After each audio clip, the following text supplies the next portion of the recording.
Okay, opening prayer muna tayo. Heavenly Father, we come before you today with a humble heart and open heart, ready to receive the words that you have for us.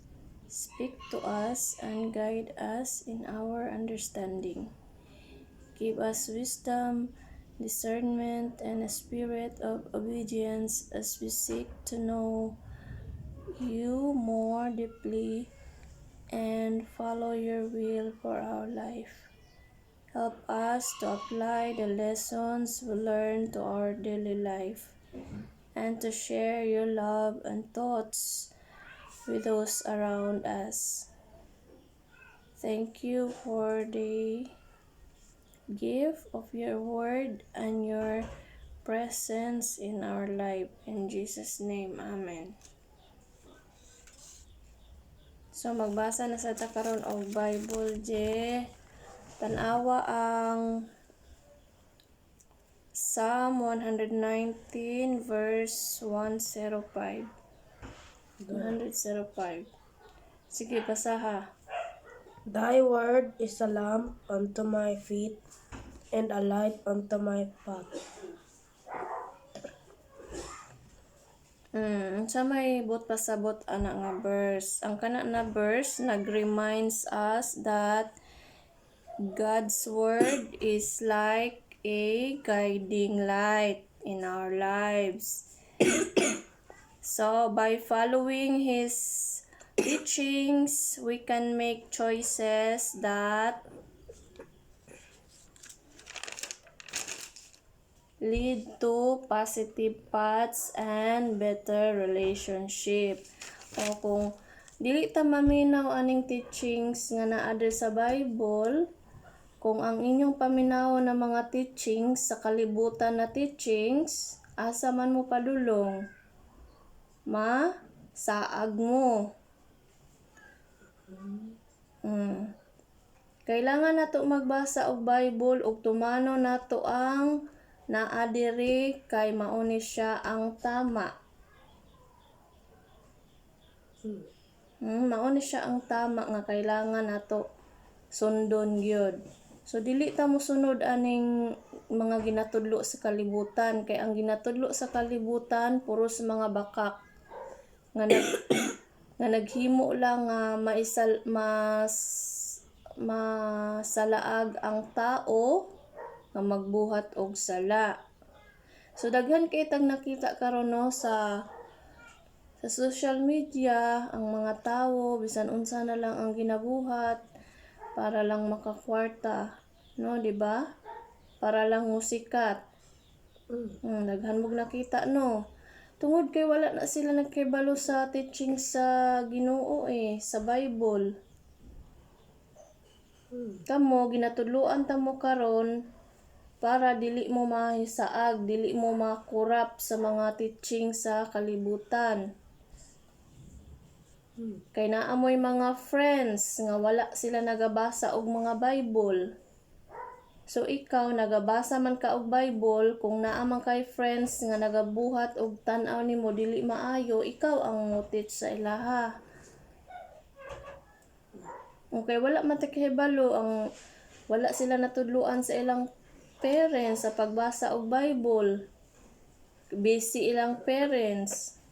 Diba? So ikaw mo, lucky mo nga naa ako nga nagtudlo sa inyo ha. Kung unsa gani ang akong ginatudlo gani maminaw. Kung naminaw mo sa akong ginatudlo, naminaw pud mo sa ginatudlo sa Ginoo. You are honoring God. Ana na siya. Kung wala dili mo maminaw sa tudlo sa inyong parents, gidisobey ninyo si God.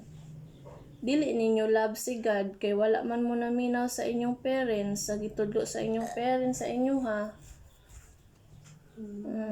Mao na siya.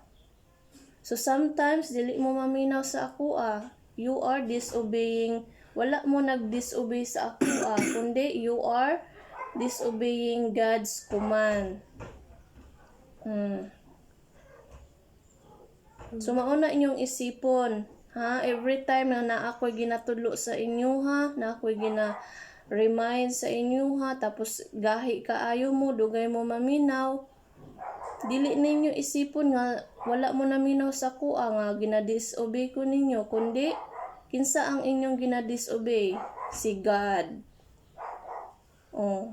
Ya, nalipay ba si God sa inyong gibuhat kung nagadisobey mo sa ginatulo sa parents? Wala. Wala nalipay ang Ginoo. Kung gahi tatuluan, tagaan tag unsa ni lesson sa Ginoo, siya mohatag og lessons para maka-learn ta. So kini nga verse niingon siya no na thy word is a lamp unto my feet and a light unto my path. So siya ra gyud ang kahayag. Kung naatay problema, asa ta moduol? First gyud ta moduol sa Ginoo. Kung naatay mga worries, kahadlok, kung magkasakit ta, always gyud mag-pray. No, Jay? Like kagabi, nagkasakit ka. Like noong isang araw, biglang may dugo sa nose mo. Nag-cry ka. Natakot ka. Bakit ka nag-cry?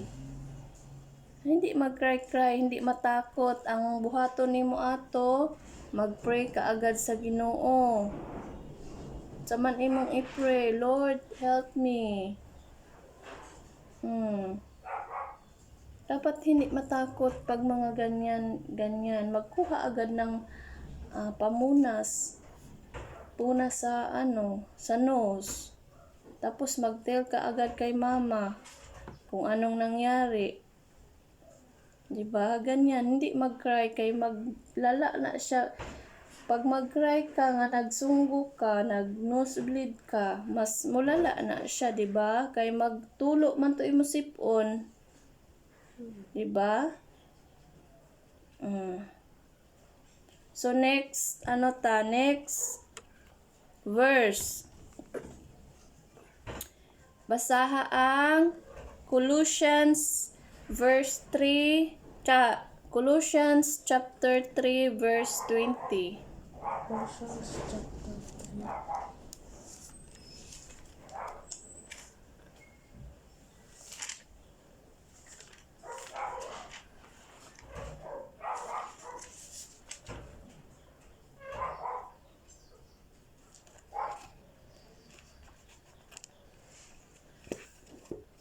Colossians na siya sa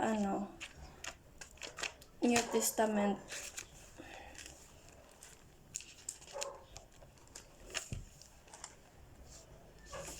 New Testament siya, next siya ng Philippians. Sunod, Colossians. Hebrews man na. Basta next siya sa Philippians, magta sa Philippians, nakabutang dara, naka-indicate. Wala na, dito pa. Nalampas na ka. Pangita ang Philippians. Para di ba Philippians ni? Unsa ni? Kani ba unsa na? Pilemon na siya. Asang Philippians? Sunod sa mga siyan.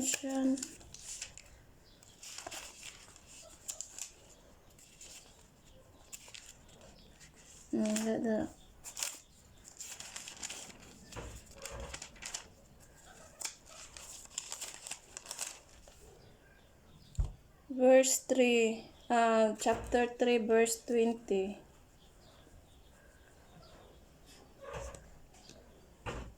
Children, obey your parents in all things, for this is well-pleasing unto the Lord.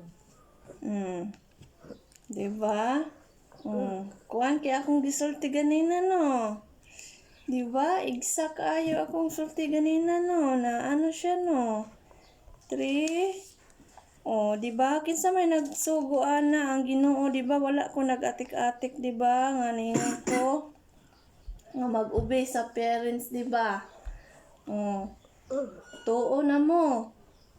Nga ang akong ginaingon nga mo-obey sa parents ang mga children naa sa Bible, sugo sa Ginoo. O klaro kaayo ang sugo sa Ginoo, di ba? Nakasulat gyud dinha, di ba?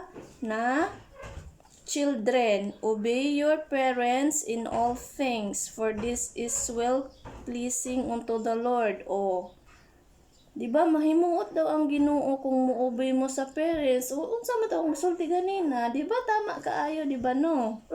O, di ba tama kaayo? Kinsa ang malipay pag mo-obey mo sa parents? Ang Ginoo. So, dili jud malipay ang Ginoo kung dili mo mo-obey.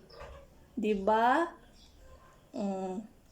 Na ang Ginoo ron nag-uban sa ato ang Ginoo ron. Oh, kani nga verse nag-emphasize siya na importante na mag-respect sa parents o mo-obey sa parents. Kay kung mopalo ta ani nga guidance, we are honoring God. So mao na akong gisulti ganina, di ba? You are children, you are honoring God. So unsa may what if kung dili mo mosunod sa parents, sa ginatambag sa parents, dili mo mosunod sa parents kung ang ginatudlo sa parents daotan. So dili tanang higayon nga mo sunod mo sa parents. Kung ang gitudlo sa parents bad, dili gyud mo mosunod ana. Kung ang gitudlo sa parents good, kana sundo na siya. Kung dili mo mosunod sa parents, unsa may mahitabo ninyo? Unsa kaya'y mahitabo sa inyo ha? Kung dili mo mosunod sa parents. Masaag. Either na ay mahitabo ninyo nga dili maayo. Kung tahay, for example, madisgrasya mo. Kung tahay, example, gusto mo mulaag o gabi anak mo na kanang mag-ano sa mima, laag mi sa mall nilang kuan, kauban akong friends, nya gabi na siya. Unya, niingon imong mama, dili na, kay gabi na, dili na laag-laag, magpuyo na sa balay. Unya, wala ka na minaw, ni sibat gyud ka. Tapos, pag abot sa na mo dito na disgrasya. So mao na siya ang ginaingon nga kung dili mo obey sa parents na ay mahitabo nga dili maayo. So mo obey gyud ta. Naaghapon na siya sa diri sa Bible kana nga kung unsa daw ang mahitabo pag dili mo obey ang parents, dili mo obey ang children sa parents, naaghapon diri. So ato gihapon nang itakil. So mao na siya no. So kailangan jud na mo honor ha.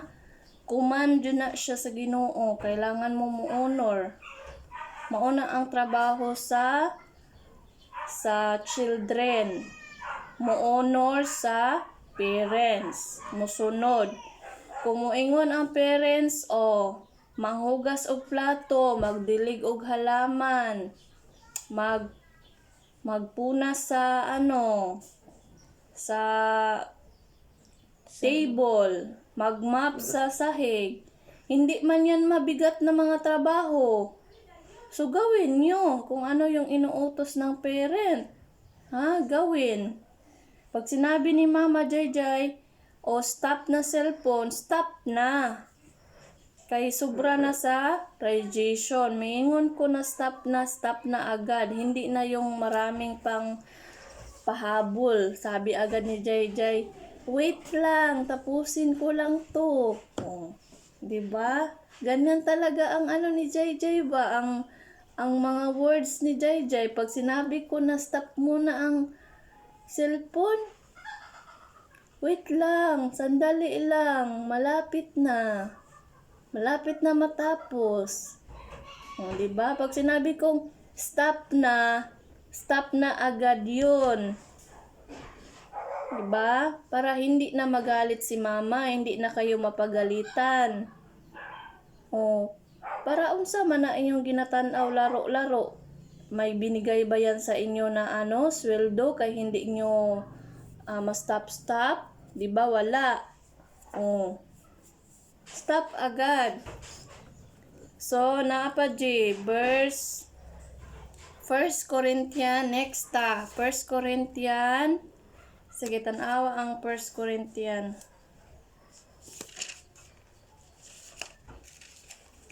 Dalawa man yan sila na Corinthian, naaga 1 Corinthians chapter 6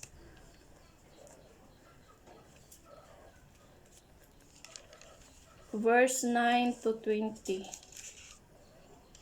Chapter 6 verse 9.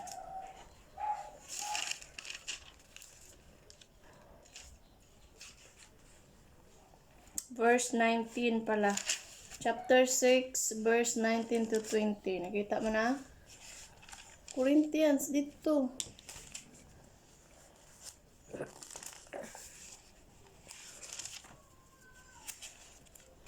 Naaman ka din ha sa wala man din ha, naara man diri. Di ba naingo ko mag-memorize ka sa mga mga book? Wala ka, First Corinthians, o pangita ang First Corinthians, o, pangita diha. Chapter 6. 6.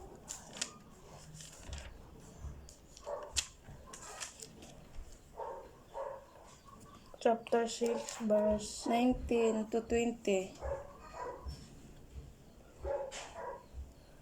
What?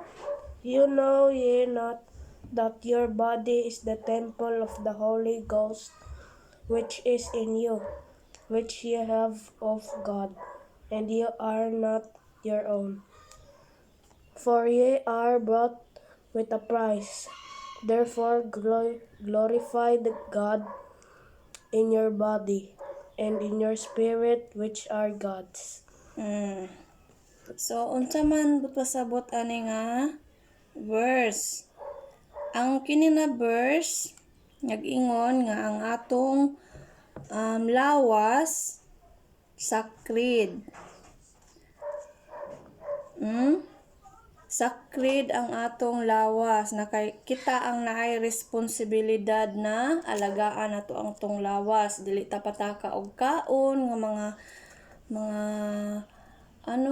pagkaon nga dili masustansya, ha, dili ta magsigi kaon ana kay kung magsigi tag kaon og mga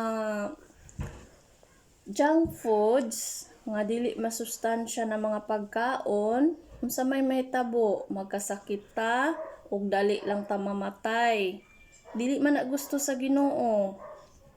So niingon sugo gihapon sa Ginoo nga alagaan daw nato ang atong lawas. Kay kini atong lawas dili man ato Di ba niingon siya? Dili ni ato ang lawas, kundi sa Ginoo ni, templo ni sa Ginoo ang atong lawas. So ang atong lawas dili kita tag-iyaan ni, kundi ang Ginoo. Kay ang atong lawas templo man dapat limpyo, pure. Dili nato hugaw-hugawan. Dili nato sulat-sulatan ang atong lawas like tattoo. Like tatuan nato atong mga lawas, dili siya pwede. Kay templo siya sa Ginoo. Hugaw ang tattoo. Tattoo ginasulti sa uban, tattoo is an art. Art pero hugaw na siya. Pag once na tatuan nimo ang imong lawas, na ay musulod dito nga chemical sa tattoo nga makadaot sa lawas. So unsa man ang imong ginahimo, wala nimo gisunod ang Ginoo, di ba? Kay di ba na ingon ang Ginoo nga responsibilidad nimo na alagaan nimo ang imong lawas. Kay templo daw na siya sa Ginoo. Unya, magpatato ka kay ganahan ka na ibog ka sa uban. kay astig. Mao man na siya ang ano gyud nganong magpatato ang mga tao. Kay para ingnon sila astig sila. Wow, nice ang tato. Kuan daw kanang astig sila ba kay naitato kay dili baya basta-basta ng tato gyud, di ba? Isog daw kaana pag naa kay tato. Isog ba? Dili na siya tinuod. Ha? So kailangan nato nga mosunod kung unsa ang tudlo sa Ginoo. Di ba? Kay ang atong lawas, gift ra ni siya sa Ginoo, free gift na gihatag niya ang atong kinabuhi nga dapat nato alagaan para dili ta masayo mamatay, mga anak. Kung dili nato alagaan, wala nato gi-honor si God. No? Kay gipasagda nato atong lawas. So dili nato love si God, wala nato siya gi-honor, gipasagda nato siya. So ang atong lawas kailangan nga holy man gud dapat ang atong lawas kay tungod kay si God holy. Di ba niingon ko katong previous nato na Bible study nga dili mo puyo ang Ginoo sa atoa kung dili ta holy. Kung kita makasasala ta nga grabe nato ka makasasala, dili makasulod ang Ginoo sa tua. Ang Holy Spirit dili makasulod sa tua. So kay hugaw man ta, holy man si God. Kung musulod siya sa atoa, masunog ta. Diba? Akong gitudlo previous nga kung muduol ta sa Ginoo, masunog ta kay holy ang Ginoo, banal ang Ginoo, nya kita dili man ta banal. So kailangan nato nga maging pure, hinlo ta para makaduol ta sa Ginoo ug mosulod ang Ginoo sa atoa ug naatay Ginoo sa atong kinabuhi.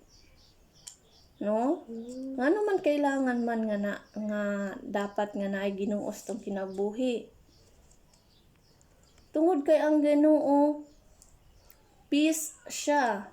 Naatay peace sa atong kinabuhi kung naay Ginoo. Kung wala tay Ginoo sa atong kinabuhi, wala, chaotic ta. Gusto lang nato magsigigwar.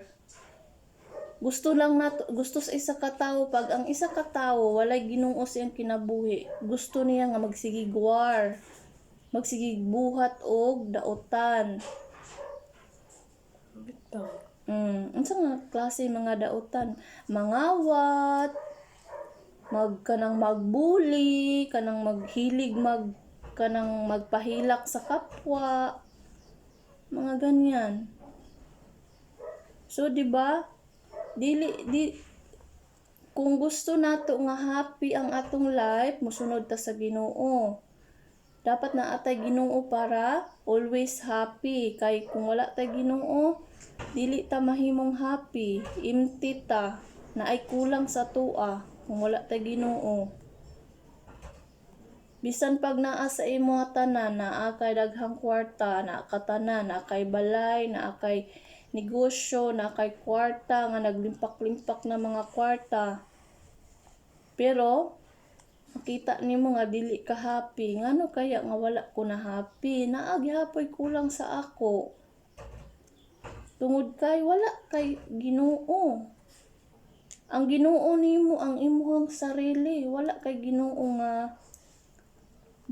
gyud nga creator. Dili man mahimong happy ang usa ka tawo kung siya lang. Na? Dili daw ka you are nothing without God. Bisan pag unsa ka successful, kung wala kay Ginoo, wala gihapon ka. Kawawa ka.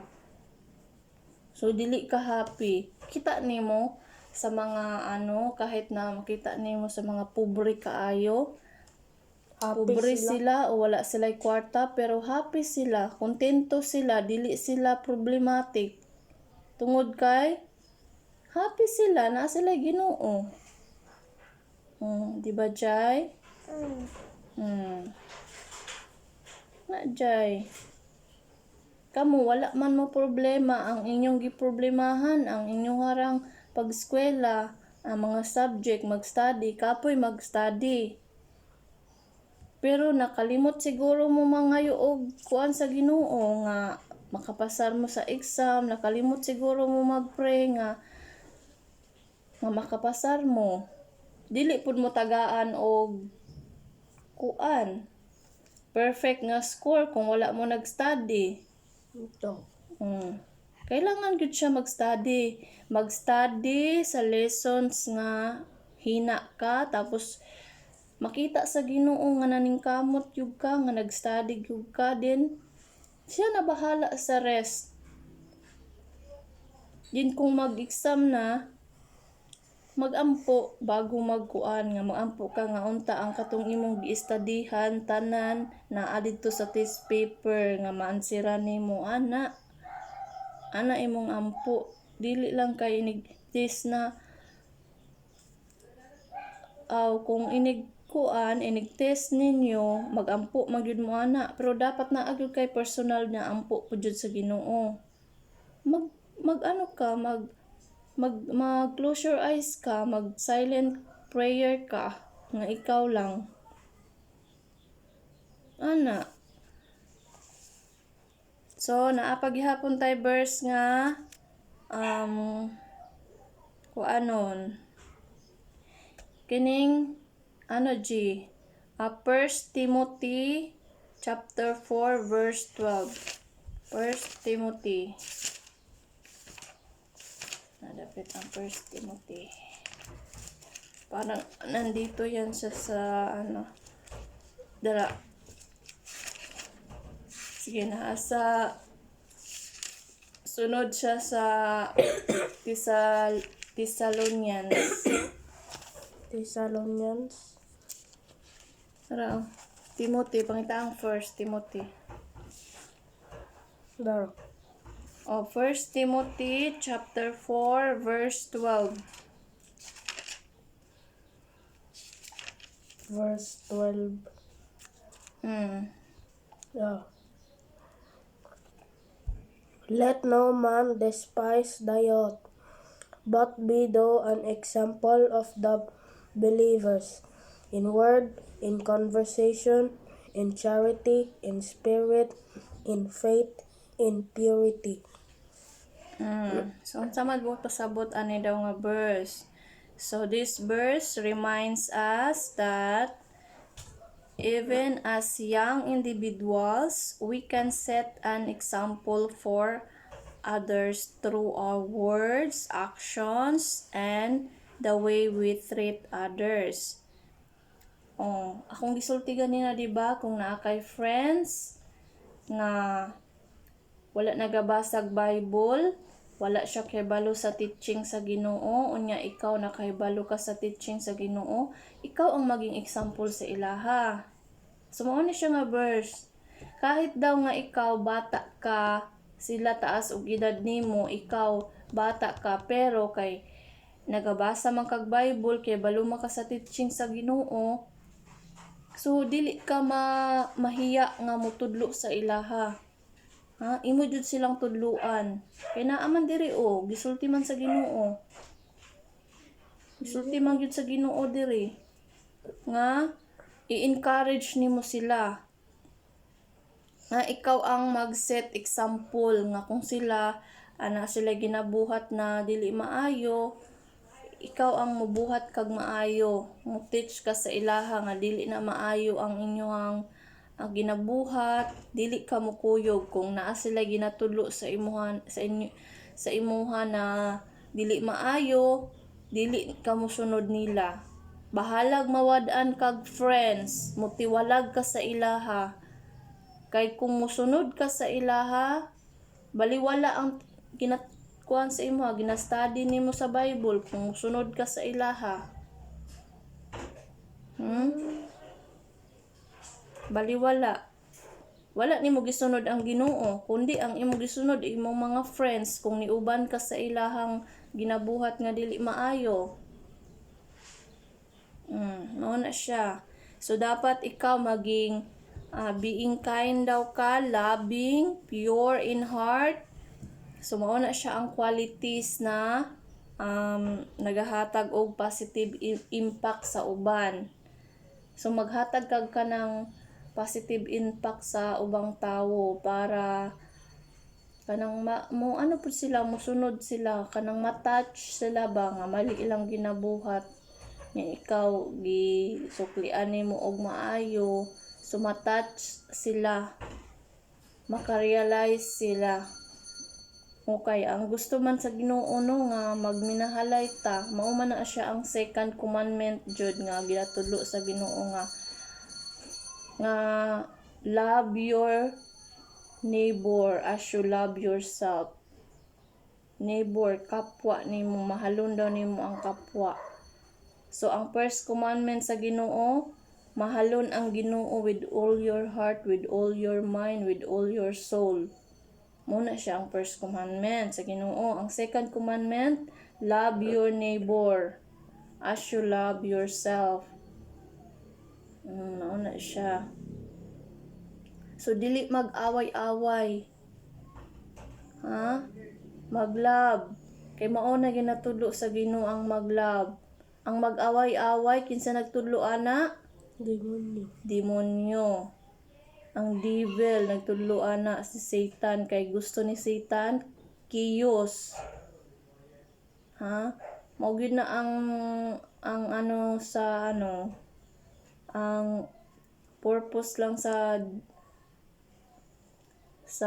demonyo, ang chaos. Malipay siya ana pag makita siya chaos ng mga panghitabo. Magkatawa siya ana.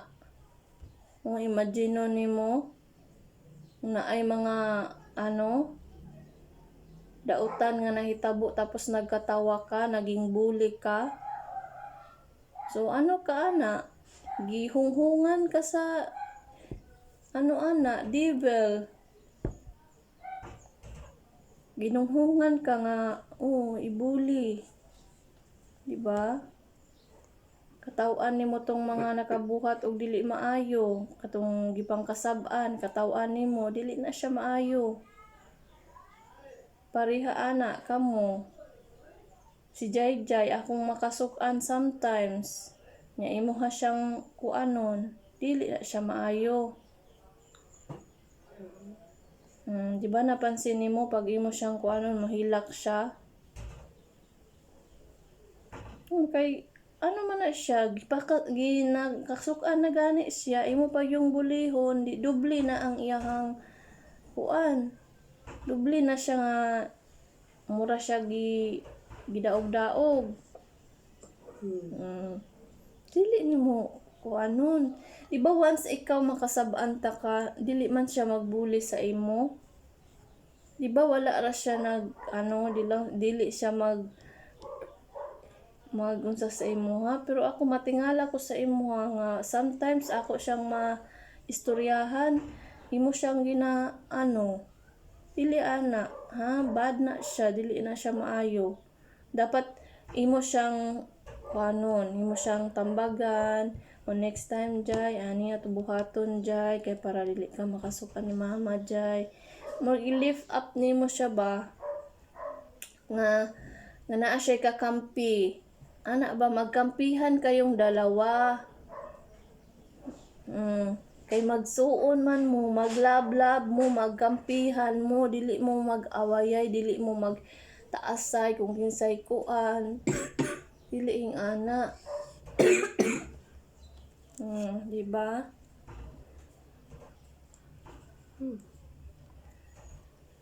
Tapos, unsa pa to nga verse? Pila na ka verse ang atong na kuan? Kining Philippians. Sige, Philippians J 4 verse 8. Philippians.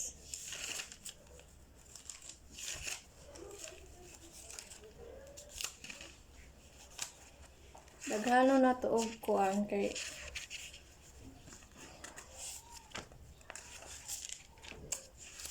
Philippians chapter 4, verse 8.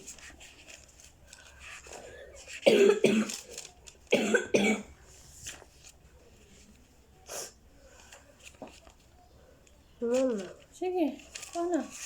Finally, brethren, whatsoever things are true, whatsoever things are honest, whatsoever things are just, whatsoever things are pure, whatsoever things are lovely, whatsoever things are of good report, if there be any virtue, and if there be any praise, think on these things.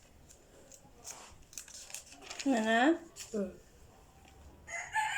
Philippians 4:8. Dili na siya pagbasa honest diha, honest ang pagbasa ana, hindi honest. So, unsa daw ang ginamin ani? Finally, brethren, whatsoever things are true, whatsoever things are honest, whatsoever things are just, whatsoever things are pure, whatsoever things are lovely, whatsoever things are of good report, if there be any virtue, and if there be any praise, think on these things. So, unsay but pasabot ani nga verse? This verse encourage us to focus our thoughts on things that are good, pure, and positive. Mao na siya ginamin diri nga verse. So mag-focus ta atong mga positive na mga thoughts. Because when we think about things that are not pure, like inappropriate pictures or videos, it's not what God wants for us.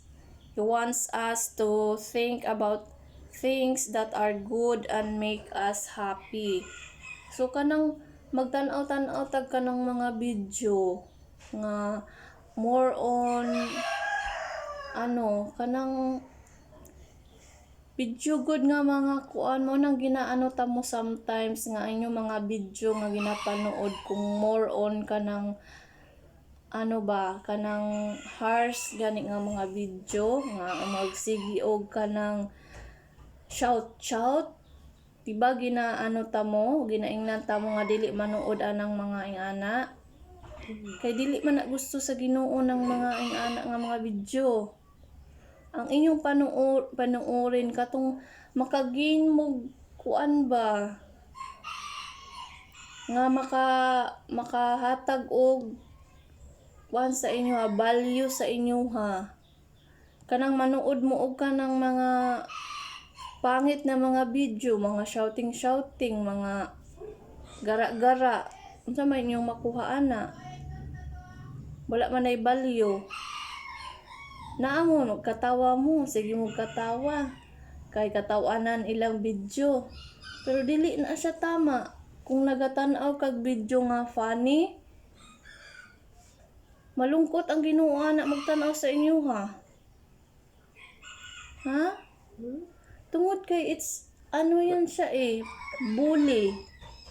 Nga naay mga, di ba mga funniest video nga kanang naga-prank tapos katawanan nya mag-tan-aw ta sige tag katawa nga ang kana nga tao gi-prank siya wala siya kabalo tapos gi-prank siya nya tapos perting katawa sa katong nag-prank nya kita pod nga nanan-aw ta perti pod natong katawa so unsa man ang kuan na to ana picture na to ana.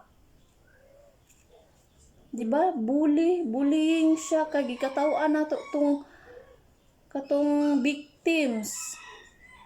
Diba? So it's not good. Mao na siya ginamin diri nga verse. Nga, God wants us to think about things that are good and make us happy. Good daw, good. So good ha, good ang atong tan-awon. Mao na siya.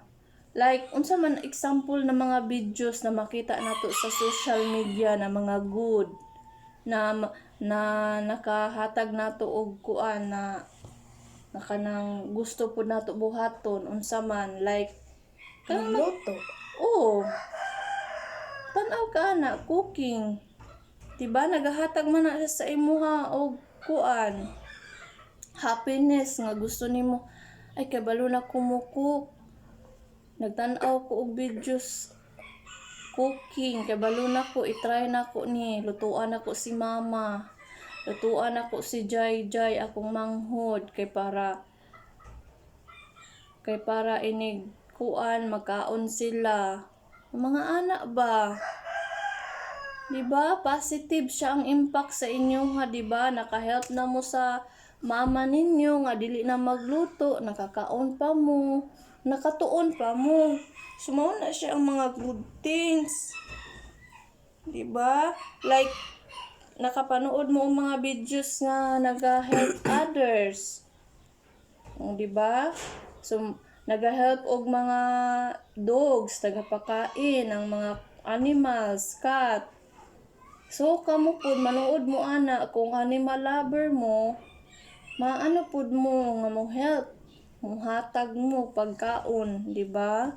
So, mga ganyan ang mga good na mga things nga ginaingon din ha. Ginaingon diri nga verse. Ha, ang gusto sa Ginoo ang atong pagatan-awon mga good. Dili ta mo tan-aw anang dapat kanang ano mo kanang mo tan-aw mo mga videos na kanang mga music videos, mga unsa pa na diha.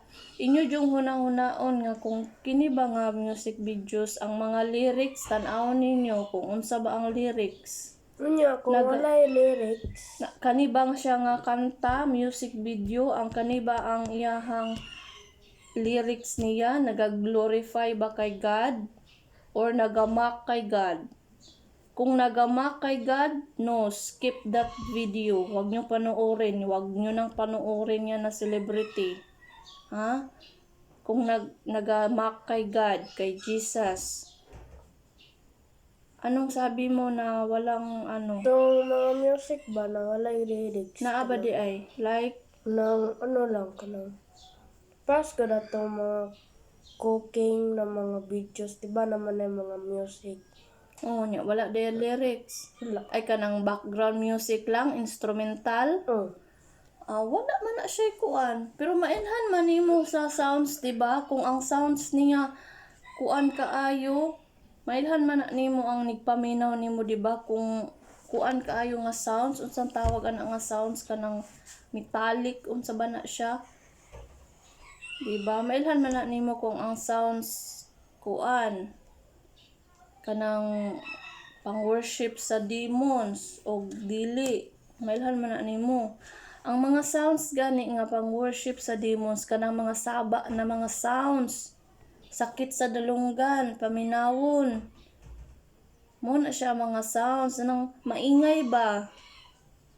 Mo na mga sounds na pang-worship sa mga devil. Ang sounds sa Ginoo katong mga slow, Calm. Calm. Dili calm. Ana na siya nga mga mellow music. Naapoy fast pero naapoy mga worshiping na mga songs nga fast siya. Pero ang meaning sa lyrics niya glorifying God, so okay lang na siya. So mo na siya ha, mag-watch mo sa inyong mga ginatan-aw ha, sa inyong mga ginapanood na mga music video ha.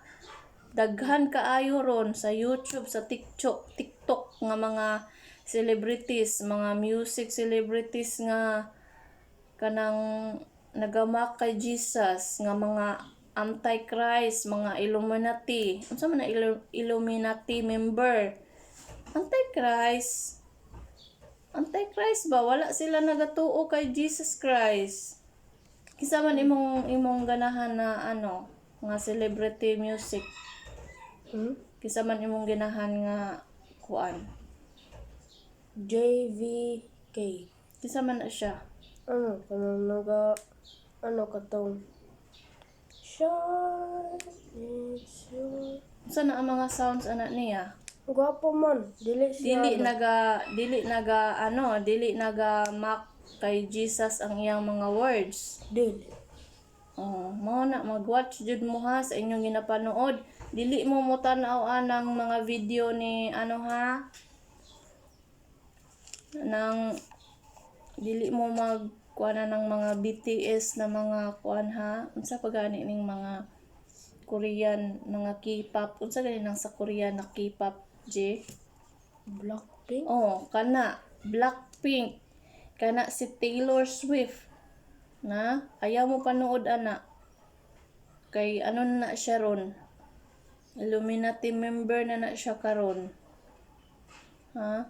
Na siya, nagamak na siya kay Jesus Christ.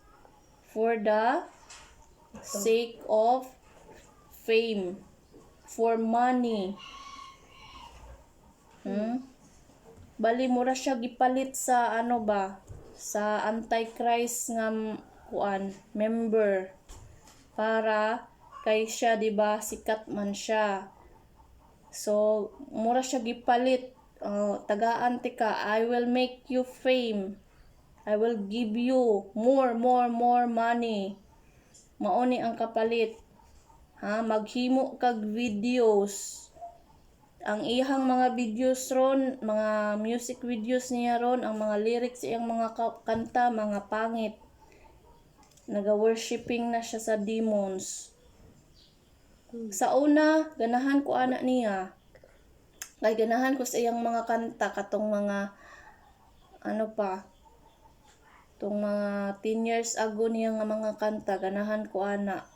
Pero karon dili na, kay ang ihang mga music video na niya na siya kanang more on kanang naga-worship na sa demon. Ang ihang mga music video, ang ihang mga dagway, mga demonic na.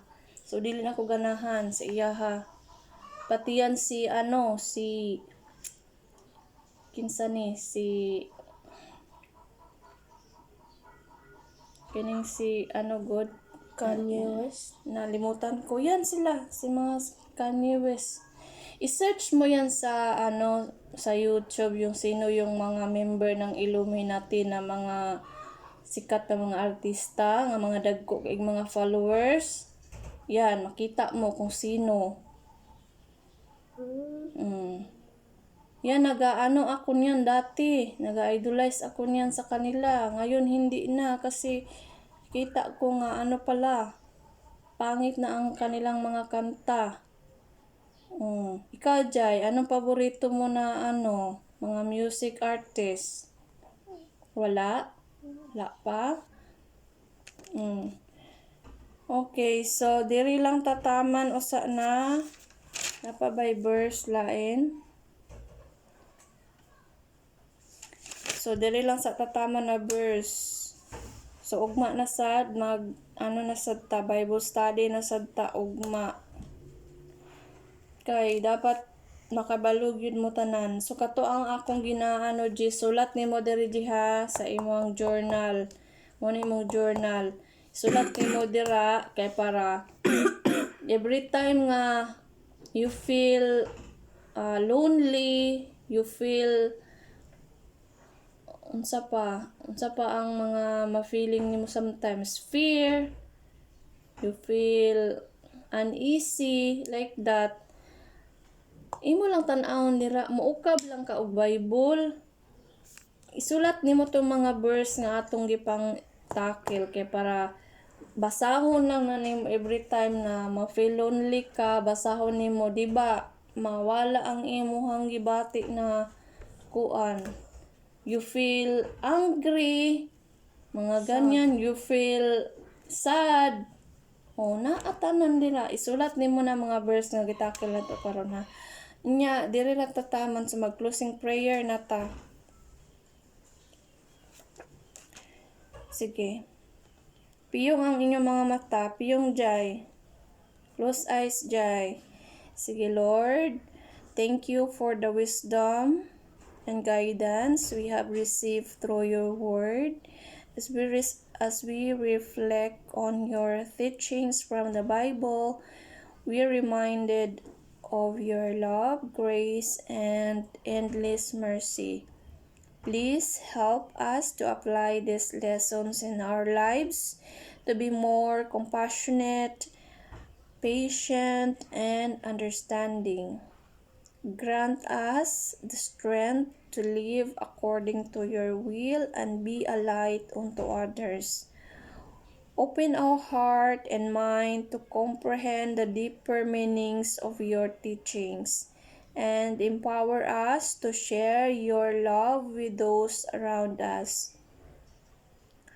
We are grateful for the opportunity to study your word, and we pray that you continue to guide us on our spiritual journey. In Jesus' name we pray. Amen.